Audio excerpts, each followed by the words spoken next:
मीना और दीपक एक ही स्कूल में पढ़ते थे। दीपक 10वीं में था और मीना 9वीं में थी।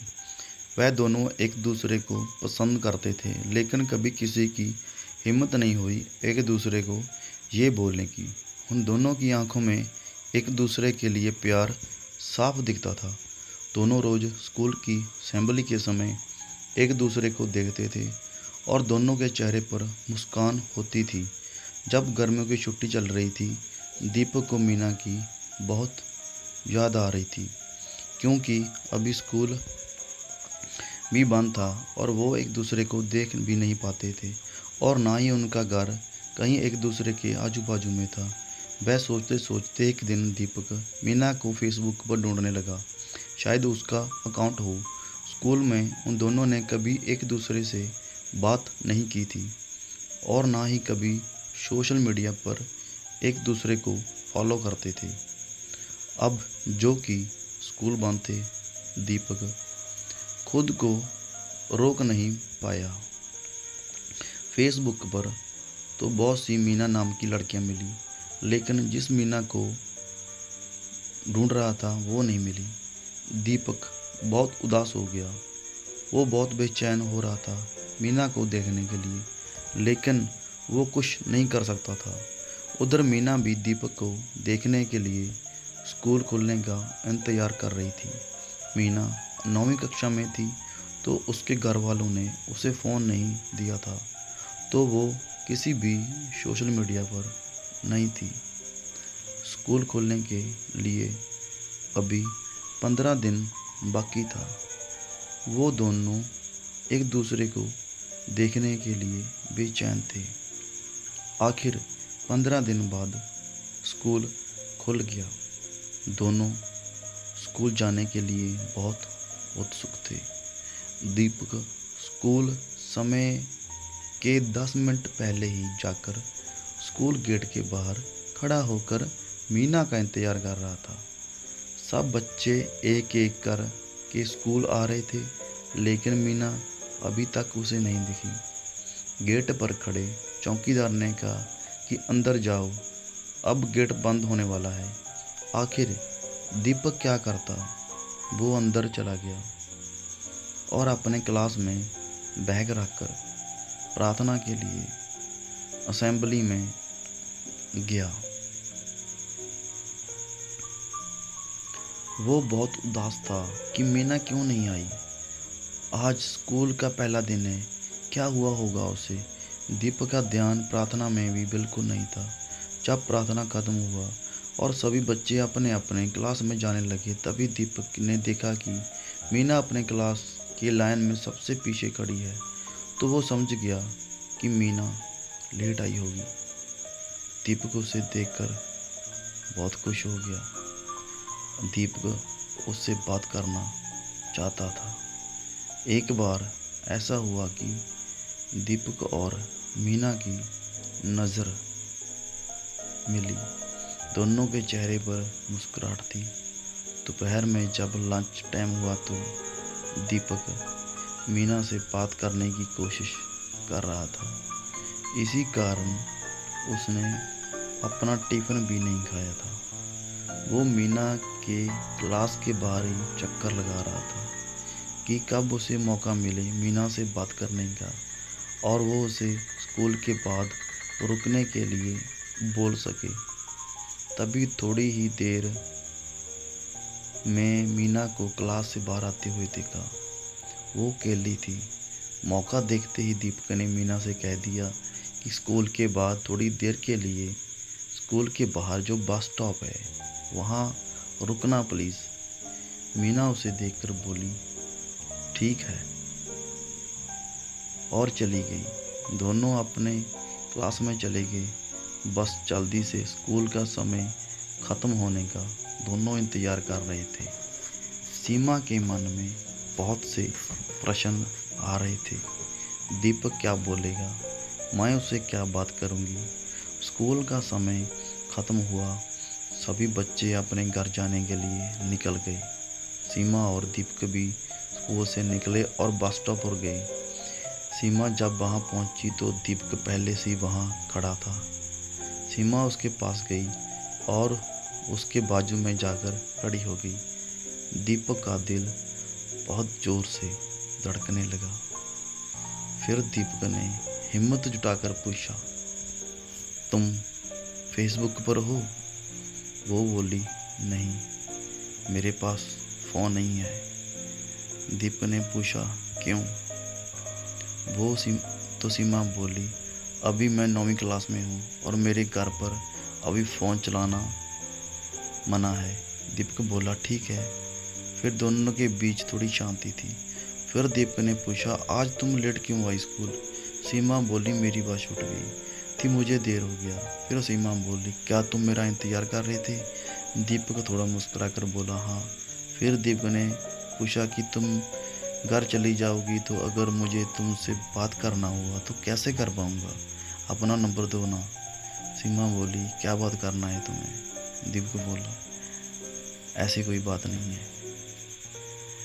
लेकिन फिर भी अगर बात करने के लिए मन हुआ तो। सीमा बोली कि मेरे दोस्तों के पास मेरे पापा का नंबर है, उनको मुझसे बात करनी होती या कुछ काम होता है उस फ़ोन पर फ़ोन करते हैं, लेकिन मैं तुम्हें वो नंबर नहीं दे सकती। और तभी सीमा की बस आ गई और वो दीपक को बाय बोलकर चली गई। दीपक उधर ही रुका और सोच रहा था कि वो सीमा से कैसे बात करे। यही सोचते सोचते वो घर चला गया। उसे सीमा की बहुत याद आ रही थी। उधर सीमा भी रात भर नहीं सोई। उसे वो सब याद आ रहा था जो उसके और दीपक के बीच बस स्टॉप पर बात हुई थी। आज पहली बार दोनों ने एक दूसरे से बात किया था। अगले दिन फिर दोनों स्कूल में मिले। दोनों कुछ देर एक दूसरे से को फिर से देखकर कुछ दिनों तक ऐसे ही चलता रहा। वह दोनों बस स्टॉप पर थोड़ी देर के लिए मिलते, फिर अपने घर चले जाते। एक दिन दीपक ने सोचा, बस हो गया और ऐसे नहीं रह सकता और सीमा से अपने दिल की बात कह दूंगा। फिर क्या, अगले दिन बस स्टॉप पर सीमा से मिलने गया तो बहुत ही हिम्मत जुटाकर गया। दीपक अंदर से बहुत घबराया हुआ था कि सीमा क्या बोलेगी। जब वो बस स्टॉप पर मिले तो सीमा उससे अपने परीक्षा के बारे में बात कर रही थी। तभी बीच में दीपक बोल पड़ा, मुझे तुमसे कुछ बात करनी है। सीमा बोली, हाँ बोलो। दीपक चुप हो गया, उसके दोनों पैर कांपने लगे। फिर उसने आंखें बंद करके जल्दी से बोल दिया, आई लव यू। ये सुनती सीमा का दिल जोर से धड़कने लगा। उसे समझ नहीं आ रहा था कि वो क्या बोल रही। दीपक ने उसे कहा, कुछ बोलो, तुम क्या सोचती मेरे बारे में? सीमा चुप हुई थी। दीपक ने कहा, मुझे इंतजार रहेगा तुम्हारे जवाब का। उधर और चला गया। सीमा उधर ही रुकी थी। फिर कुछ ही देर में बस आ गई और वो चली गई। दोनों रात भर सोए नहीं। सीमा सोचती रही, क्या बोलूँ मैं दीपक को? ये सब जो हो रहा है कि सही है या गलत है? दीपक बेसब्री से कल का इंतजार कर रहा था सीमा के जवाब के लिए। अगले दिन दीपक स्कूल पहुंचा और देखा कि सीमा स्कूल नहीं आई तो वो ज़्यादा बेचैन हो गया।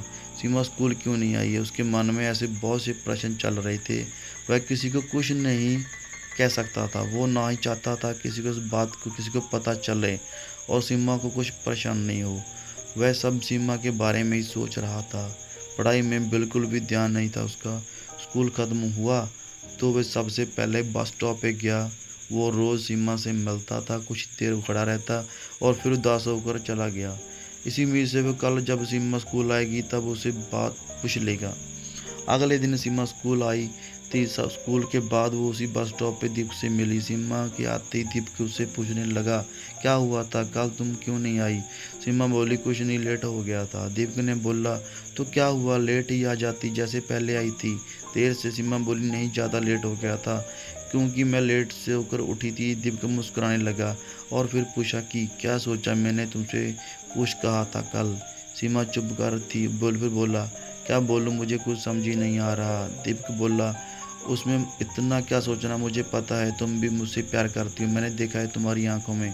सीमा मुस्कुराने लगी। फिर दीपक सीमा का जवाब समझ गया और बोला, मैं समझ गया हूँ तुम्हारा जवाब, लेकिन सुनो, मुझे तुमसे बात करनी होती है, कैसे करूँ?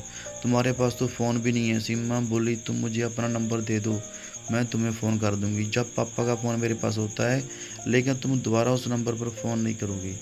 दीपक बोला, ठीक है, और उसे अपना नंबर दे दिया और दोनों अपने घर चले गए। शाम को दीपक फ़ोन का इंतज़ार कर रहा था। शायद सीमा फ़ोन करेगी, वो अपने फ़ोन की तरफ ही बार बार देख रहा था। शाम से रात होगी, सीमा का फ़ोन नहीं आया।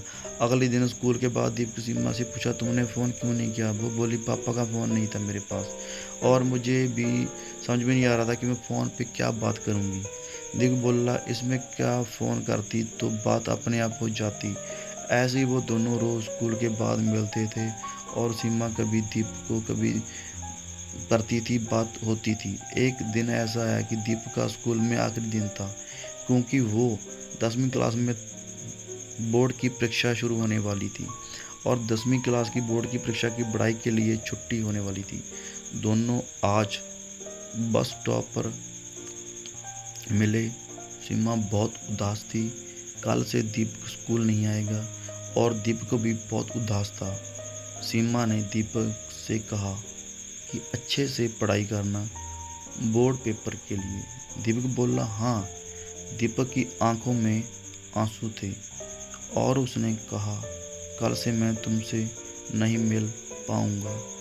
सीमा शांत थी और बोली, ऐसे उदास मत हो, मैं तुम्हें फ़ोन करूंगी रोज़।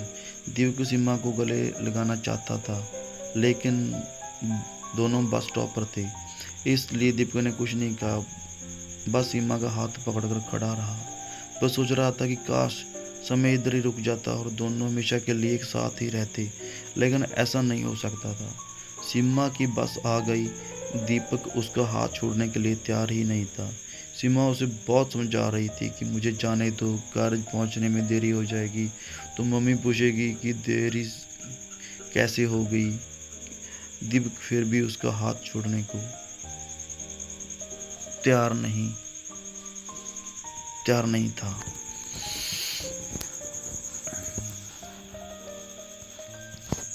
उसने सीमा का हाथ पकड़ा ही था बस, और बस चली गई। सीमा बोली, देखो बस भी चली गई, अब दूसरी बस कब तक आएगी। दीपक बस सीमा को देखे जा रहा था। कुछ ही देर में दूसरी बस भी आ गई।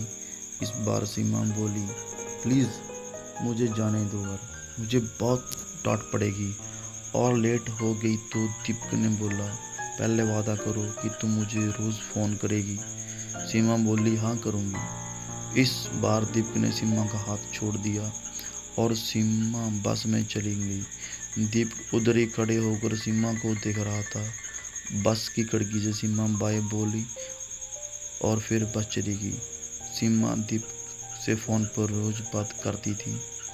जब 2 दिन बाकी थे परीक्षा के लिए, दीपक को सीमा से मिलना था।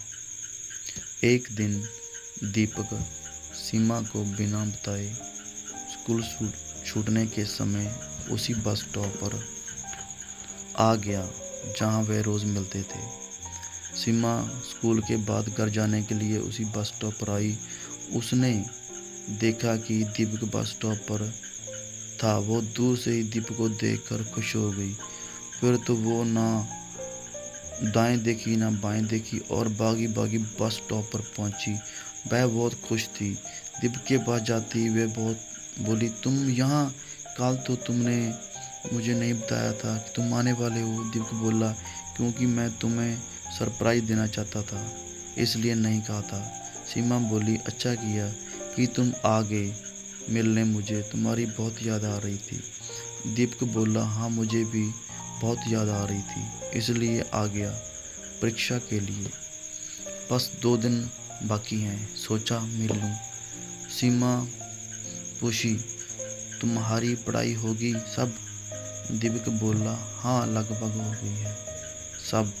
वो बोली, ठीक है, अच्छे से सब लिखना, परीक्षा में तुम्हें अच्छे मार्क्स लाना है।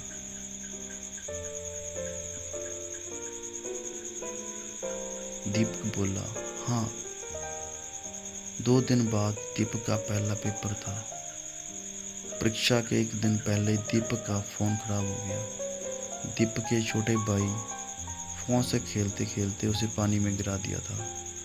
दीपक को बहुत गुस्सा आ रहा था, क्योंकि अब वो सीमा से बात नहीं कर सकता था और ना ही अभी उसे दूसरा फ़ोन मिलता, क्योंकि परीक्षा चल रहा था। तो उसके पापा उसे दूसरा फ़ोन नहीं देते अभी। उधर सीमा भी बहुत परेशान थी कि क्या हो गया, दीपक का फ़ोन क्यों नहीं लगता अब। फिर वो सोची कि शायद वो पढ़ाई करता रहता होगा तो फ़ोन बंद कर दिया होगा। सीमा इंतज़ार कर रही थी कि शायद परीक्षा ख़त्म होते ही दीपक मिलने आए। दीपक ने यही सोचा था कि जैसे ही परीक्षा ख़त्म होगी तो वह सीमा से मिलने जाएगा। आखिर वो दिन आ ही गया। आज दीपक का आखिरी परीक्षा थी। दीपक बहुत ही खुश था कि परीक्षा के बाद वो सीधा बस स्टॉप जाएगा सीमा से मिलने। आज उसका हिंदी विषय की परीक्षा थी। वो परीक्षा से जल्दी जल्दी हाथ चला रहा था कि जल्दी से पेपर ख़त्म हो और वो सीमा से मिलने जाए। पेपर ख़त्म हुआ और वो सबसे पहले अपने क्लास से निकला और सीधा बस स्टॉप पर गया। अब स्कूल की छुट्टी होने के लिए 2 घंटे बाकी थे। फिर भी वो चला गया और इंतज़ार कर रहा था सीमा का। वो 2 घंटे भी उसे अब सालों जैसे लग रहे थे। 3 बज गए। स्कूल के छूटने का समय हो गया। दीपक की नज़र बस सीमा को देखने के लिए बेचैन थी। वो बेसब्री से उसका इंतज़ार कर रहा था। आखिर सीमा उसे दिख गई बस स्टॉप की तरफ आते हुए। सीमा की नज़र दीपक की और दूर से ही हो गई।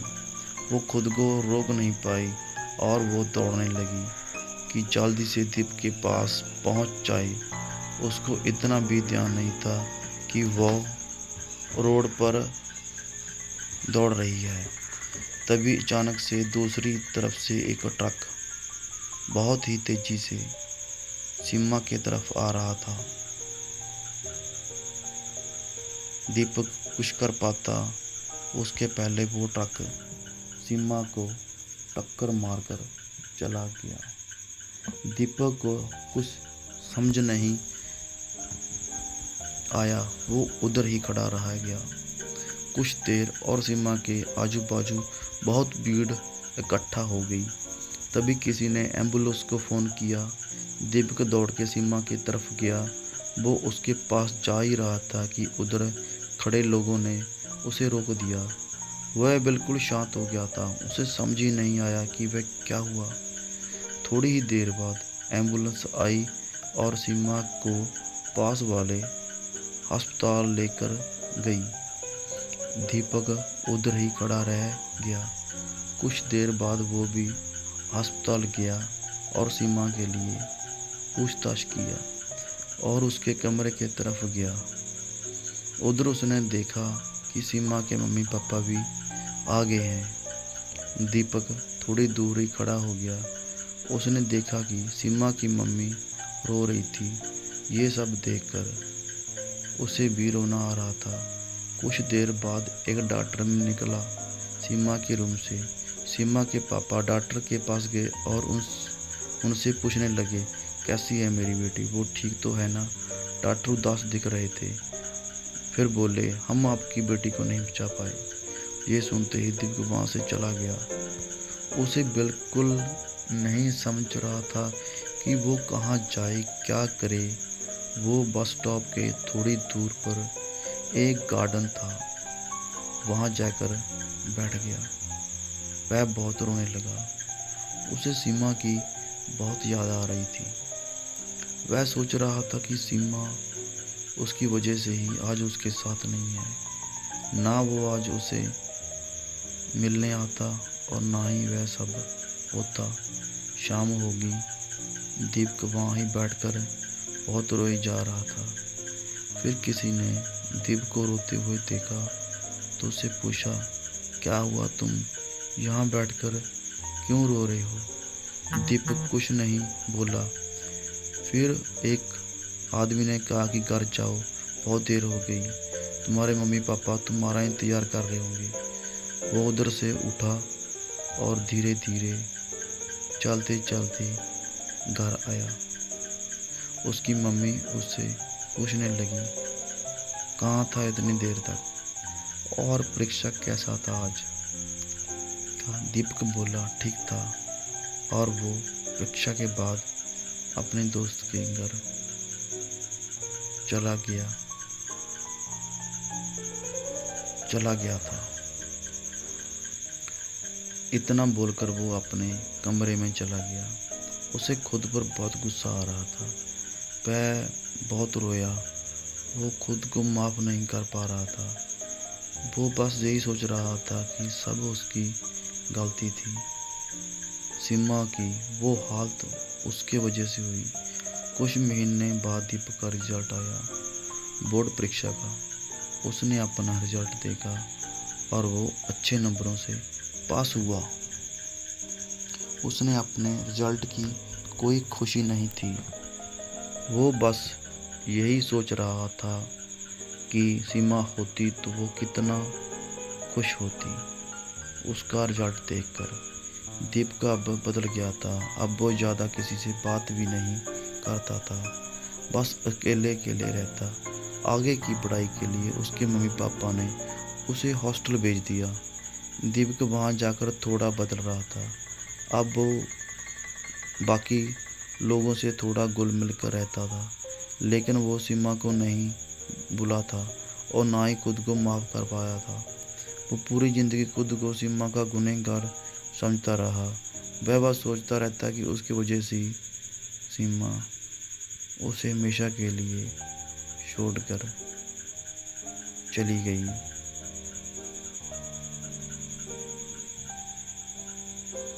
दोस्तों, ये कहानी बढ़िया लगी तो प्लीज़ और अच्छी अच्छी कहानियाँ सुनने के लिए चैनल को प्लीज़ सब्सक्राइब करें। Please like and subscribe. Thanks for watching.